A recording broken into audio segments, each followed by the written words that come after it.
നമസ്കാരം. JD ചാനലിലേക്കും ഇതും കൂടിയിലേക്കും വീണ്ടും സ്വാഗതം.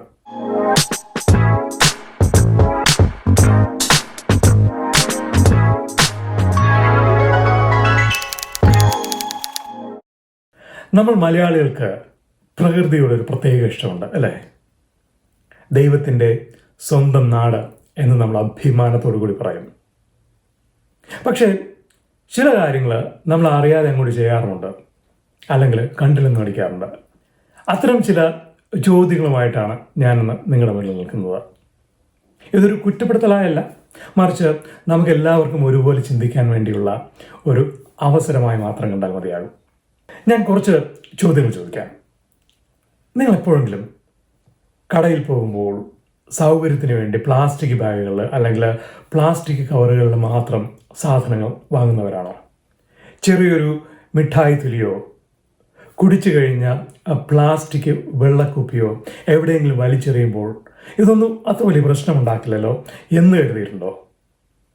റോഡരികിലോ പുഴയിലോ കടലിലോ അല്ലെങ്കിൽ നമ്മുടെ തന്നെ പറമ്പിലോ മാലിന്യം കുന്നുകൂടി കിടക്കുന്നത് കാണുമ്പോൾ ഇതെൻ്റെ ജോലിയല്ല, ഇത് സർക്കാരിൻ്റെയോ കോർപ്പറേഷൻ്റെയോ മുനിസിപ്പാലിറ്റിയുടെയോ പഞ്ചായത്തിൻ്റെയോ ജോലിയാണ്, അവരാണ് ഇത് ചെയ്യേണ്ടത്, അവർക്കതിന് ശമ്പളവും കിട്ടുന്നുണ്ടല്ലോ എന്ന് പറഞ്ഞ് മാറുന്നവരുണ്ടോ? ഞാനും നിങ്ങളുമൊക്കെ ഇതുപോലെ ചെയ്തിട്ടുണ്ടാകാം. ഈ വീഡിയോ നമ്മളുടെ തന്നെ ഒരു പുനർചിന്തനത്തിനായി ഉദ്ദേശിച്ചുകൊണ്ടുള്ളതാണ്. കാരണം ഈ കാലാവസ്ഥ പ്രതിസന്ധി എന്ന് പറയുന്നത് എവിടെയോ നടക്കുന്ന വലിയ വലിയ സംഭവങ്ങൾ മാത്രമല്ല, അത് തുടങ്ങുന്നത് നമ്മുടെ നാട്ടിലാണ്. അതിൻ്റെ ഉത്തരവാദിത്വം നമുക്കാണ്. അതങ്ങനെ അല്ല എന്ന് വിചാരിക്കുന്നതാണ് പ്രശ്നങ്ങളുടെ തുടക്കം. ഞാനൊരു കാലാവസ്ഥ ശാസ്ത്രജ്ഞനല്ല, പക്ഷേ പരിസ്ഥിതി മാനേജ്മെൻറ്റ്, പരിസ്ഥിതി marketing, green consumption, business ethics എന്നീ മേഖലകളിൽ പഠിപ്പിക്കുകയും ചെയ്യുന്ന ഒരു ബിസിനസ് അധ്യാപകൻ മാത്രമാണ്. എന്നിരുന്നാലും കാലാവസ്ഥ സംബന്ധിയായിട്ടുള്ള ചില പ്രശ്നങ്ങളാണ് നമ്മളിന്ന് ചർച്ച ചെയ്യുന്നത്. ഇനി നമുക്ക് എല്ലാവർക്കും റിലേറ്റ് ചെയ്യാൻ പറ്റുന്ന ഒരു ഉദാഹരണം പറയാം. നമ്മൾ വലിച്ചെറിഞ്ഞ ഒരു ചെറിയ മിഠായി കവറോ അല്ലെങ്കിൽ ഒരു പ്ലാസ്റ്റിക് കുപ്പിയോ മഴവെള്ളത്തിലൊഴുകി ഒരു ഓടയിൽ കൊടുക്കുന്നു. അതാദ്യം ഒരു ചെറിയൊരു തടസ്സമായി മാത്രമേ അത് തോന്നൂ. പക്ഷേ 10 മിനിറ്റിൽ ആ ഓട നിറഞ്ഞ് വെള്ളം റോഡിലേക്ക് കയറുന്നു. 20 മിനിറ്റിൽ തൊട്ടടുത്ത കടയിൽ വെള്ളം കയറുന്നു. 30 മിനിറ്റിൽ നിങ്ങളുടെ സ്കൂട്ടറോ കാറോ വെള്ളം കയറി വഴിയിൽ നിൽക്കുന്നു. 1 മണിക്കൂറിൽ അത്യാസന്ന നിലയിലുള്ള ഒരു രോഗിയുമായി വരുന്ന ആംബുലൻസ് ആ വഴി തടസ്സപ്പെട്ടതിനെ തുടർന്ന് വഴി മാറ്റി വിടേണ്ട അവസ്ഥ വരുന്നു. അപ്പോൾ ആ ചെറിയ പ്ലാസ്റ്റിക് കുപ്പി ഒരു വലിയ ദുരന്തത്തിൻ്റെ തുടക്കമായി മാറുന്നു. നമ്മളുടെ ആ ഒരു ചെറിയൊരു ആക്ഷൻ വലിയൊരു ദുരന്തത്തിലേക്ക് നയിക്കുന്നു എന്ന് ചുരുക്കം. ഇനി നമുക്ക് ചില യാഥാർത്ഥ്യങ്ങളിലേക്ക് ഒന്ന് കണ്ണോടിക്കാം. ചില ഫാക്ട്സ് ആൻഡ് സ്റ്റാറ്റിസ്റ്റിക്സ്. ഒന്ന്, നമ്മൾ വളരെ ലാഘവത്തോടു കൂടി പുറന്തള്ളുന്ന പ്ലാസ്റ്റിക് നമ്മുടെ ശ്വാസം മുട്ടിക്കുകയാണ്. ഔദ്യോഗിക കണക്കുകൾ പ്രകാരം 2022-23 കാലഘട്ടത്തിൽ ഇന്ത്യയിൽ 40 ലക്ഷം ടണ്ണിലധികം പ്ലാസ്റ്റിക് മാലിന്യങ്ങളാണ് ഉൽപ്പാദിപ്പിക്കപ്പെട്ടത്. ശുചിത്വ മിഷൻ്റെ കണക്കനുസരിച്ചിട്ട് കേരളത്തിലെ പ്രതിദിനം ഏകദേശം 10,000 ടൺ മാലിന്യങ്ങളുണ്ടാകുന്നു. ഇതിൽ 2,500ഓളം ടൺ മണ്ണിൽ ലയിക്കാത്ത നോൺ ബയോഡിഗ്രേഡബിൾ ആയിട്ടുള്ള പ്ലാസ്റ്റിക് വസ്തുക്കളാണ്. ഓടകളിൽ കുടുങ്ങി പ്രളയമുണ്ടാക്കുന്നതും കടലിലെത്തി പ്രകൃതി നശിപ്പിക്കുന്നതും ഈ അവശിഷ്ടങ്ങളാണ്. രണ്ടാമതായി, ചൂട് ഇപ്പോൾ ഒരു സീസണിൽ മാത്രമല്ല, അതൊരു വലിയ അപകടമായി മാറിക്കഴിഞ്ഞു. 1880-കൾക്ക് ശേഷമുള്ള ചരിത്രത്തിലെ ഏറ്റവും ചൂടുള്ള വർഷമായിരുന്നു 2024.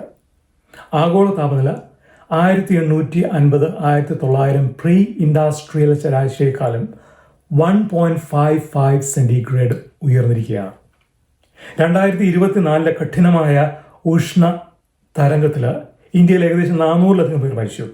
കേരളത്തിൽ ചരിത്രത്തിലില്ലാത്ത വിധം ചൂട് കൂടുകയും അത് കാരണം വിദ്യാലയങ്ങൾക്ക് അവധി നൽകേണ്ടി വന്നതും നമ്മൾ കണ്ടതാണ്. മൂന്നാമതായി, വായു ചൂടാകുമ്പോൾ അത് കൂടുതൽ ഈർപ്പം അല്ലെങ്കിൽ മോയിസ്ചർ നിലനിർത്തുന്നു. ഇത് പെട്ടെന്നുള്ളതും അതിശക്തവുമായ മഴയ്ക്ക് കാരണമാകുന്നു. പഠനങ്ങൾ സൂചിപ്പിക്കുന്നത് മനുഷ്യനിർമ്മിതമായ കാലാവസ്ഥാ വ്യതിയാനം കാരണം മഴയുടെ തീവ്രത കൂടിയതാണ് വയനാട്ടിൽ പോലുള്ള അതിദാരുണമായ ഉരുൾപൊട്ടലുകൾക്ക് ആക്കം കൂട്ടിയത് എന്നാണ്. നാലാമതായി, ചൂട് കൂടുമ്പോൾ സമുദ്രജലം വികസിക്കുന്നു, തെർമൽ എക്സ്പാൻഷൻ. ഇത് കടൽ നിരപ്പ് ഉയരാൻ കാരണമാകുന്നു. 2024 മാത്രം കടൽ നിരപ്പ് 0.59 സെന്റിമീറ്റർ ഉയർന്നു എന്നാണ് നാസയുടെ കണക്കുകൾ സൂചിപ്പിക്കുന്നത്. ഇത് നമ്മൾ വിചാരിക്കുന്നതിനേക്കാളും വേഗത്തിലാണ് സംഭവിക്കുന്നത്. കേരളത്തിൻ്റെ 45% തീരദേശങ്ങളും ഇന്ന് കടൽ എടുത്തുകൊണ്ടിരിക്കുകയാണ്. Coastal erosion. കടൽ നിരപ്പ് ഉയരുന്നത് ഈ അവസ്ഥയെ കൂടുതൽ മോശമാക്കുന്നു. അഞ്ചാമതായി, 2050 ലോക രാജ്യങ്ങൾ പലതും നെറ്റ് സീറോ ടാർഗറ്റ്സ് നേടുമെന്ന വാഗ്ദാനമാണ് നമുക്ക് മുന്നിലുള്ളത്. എന്നിരുന്നാലും 2025 കാർബൺ പുറന്തള്ളൽ അല്ലെങ്കിൽ കാർബൺ എമിഷൻസ് റെക്കോർഡ് നിലയിലാണ് എത്തി നിൽക്കുന്നത്. 38.1 ബില്യൺ ടൺസ്. ഈ ആഗോള വർധനവ് ഏറ്റവും കൂടുതൽ ബാധിക്കുന്നത് കേരളം പോലുള്ള തീരദേശ സംസ്ഥാനങ്ങളെയാണ്. കൂടുതൽ ചൂട്, കൂടുതൽ ശക്തമായ മഴ, ഉയർന്ന കടൽ നിരപ്പ് ഇവയൊക്കെ നമ്മൾ വൈകിക്കുന്ന ഓരോ നിമിഷവും ഇതിൻ്റെയൊക്കെ ആഘാതം വർദ്ധിപ്പിക്കുന്നതായി കാണാം. ഗവൺമെൻറ്റുകളും അഡ്മിനിസ്ട്രേഷനുകളും പൊളിറ്റിക്കൽ മെഷീനറീസും ഒക്കെ ചെയ്യേണ്ട അല്ലെങ്കിൽ ചെയ്യുന്ന പ്രധാന കാര്യങ്ങൾ പലതുമുണ്ട്. മാലിന്യമുക്തം നവകേരളം പദ്ധതിയെക്കുറിച്ചും ഹരിതകർമ്മ സേനയെക്കുറിച്ചുമൊക്കെ ഓർത്തുകൊണ്ടാണ് ഈ പറയുന്നത്. അവയെക്കുറിച്ച് കൂടുതലായി നമുക്ക് പിന്നീട് ഒരിക്കൽ സംസാരിക്കാം.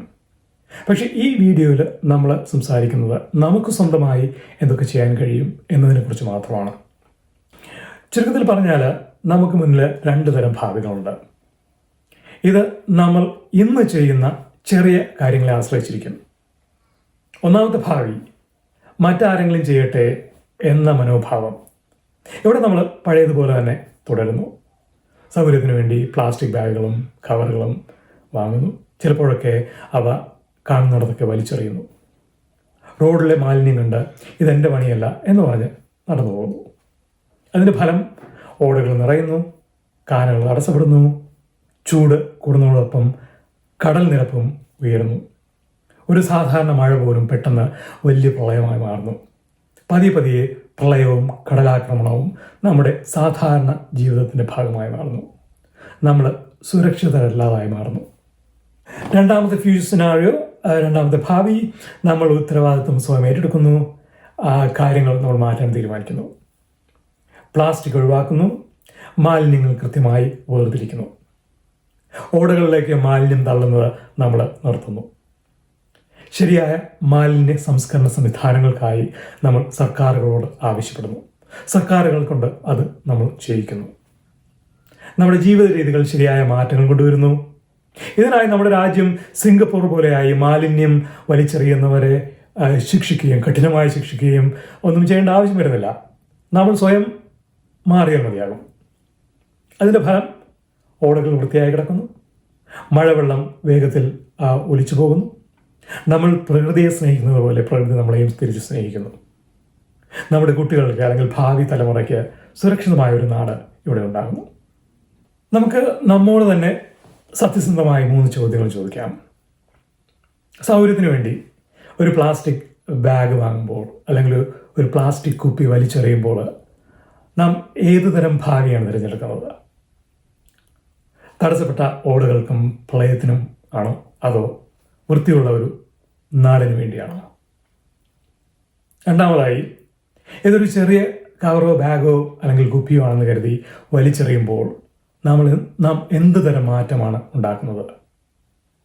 ഓർക്കുക, ഇത്തരം കോടിക്കണക്കിന് ചെറിയ കുപ്പികളും പ്ലാസ്റ്റിക് ബാഗുകളുമാണ് ഇന്ന് നമ്മുടെ നാടിനെ ശ്വാസം മുട്ടിക്കുന്നത്. മൂന്നാമതായി, മാലിന്യ കൂമ്പാരം കൊണ്ട് ഇതെൻ്റെ ജോലിയല്ല എന്ന് പറഞ്ഞ് നമ്മൾ നടന്നു നീങ്ങുമ്പോൾ എന്ത് സംഭവിക്കും? ഈ ഒരു മനോഭാവം നാളെ വലിയൊരു നാശമായി, ദുരന്തമായി നമ്മളിലേക്ക് തന്നെ വന്നു ചേരും. സർക്കാരുകളെയോ കമ്പനികളെയോ കുറ്റം പറയുന്നതിന് മുൻപ് നമ്മളൊരു കാര്യം ഓർക്കണം. നമ്മൾ ഈ പ്രശ്നത്തിൽ ഇരകൾ മാത്രമല്ല, ഇതിൽ പങ്കാളികൾ കൂടിയാണ്. ദിവസവും നമ്മൾ ചെയ്യുന്ന ചെറിയ ചെറിയ തെറ്റായ കാര്യങ്ങൾ ചേർന്ന് ഒരു മോശം ഉപഭോഗ മാലിന്യ സംസ്കാരം ഉണ്ടാകുന്നു. ആ സംസ്കാരം പിന്നീട് നാടിൻ്റെ ശാപമായി മാറുന്നു. ഇതിൽ കുറ്റബോധം തോന്നിയിട്ട് കാര്യമില്ല, ഉത്തരവാദിത്വം ഏറ്റെടുക്കുകയാണ് വേണ്ടത്. നാം അറിയാതെ ആവർത്തിക്കുന്ന തെറ്റായ ശീലങ്ങൾ ഏതൊക്കെയാണ്? ചെറുതല്ലേ എന്ന് കരുതി നമ്മൾ ഉപേക്ഷിക്കുന്ന കാര്യങ്ങൾ എന്തൊക്കെയാണ്? ഈ തിരിച്ചറിവാണ് കരുത്ത്. ശീലങ്ങളുടെ പുറകെ പോകാതെ ശരിയായത് തിരഞ്ഞെടുക്കാൻ തുടങ്ങുന്ന നിമിഷം നമ്മുടെ ശോഭനമായ ഭാവി തുടങ്ങുകയായി. ഇത് ഒരു പ്രസംഗത്തിലോ മുദ്രാവാക്യത്തിലോ അല്ലെങ്കിൽ ഇതുപോലുള്ള യൂട്യൂബ് വീഡിയോ ചെയ്യുന്നതിലോ അല്ല തുടങ്ങേണ്ടത്. മറിച്ച് നമ്മളിനി ഏറ്റെടുക്കാൻ പോകുന്ന ഒരു ചെറിയ തീരുമാനത്തിലാണ്. 2 ഫ്യൂച്ചർ സിനാറിയോസ് അല്ലെങ്കിൽ ഭാവികൾ, ഒരു തിരഞ്ഞെടുപ്പ്. അത് നമ്മളിൽ നിന്ന് തന്നെ തുടങ്ങുന്നു എന്നതാണ് സത്യം. നന്ദി, നമസ്കാരം.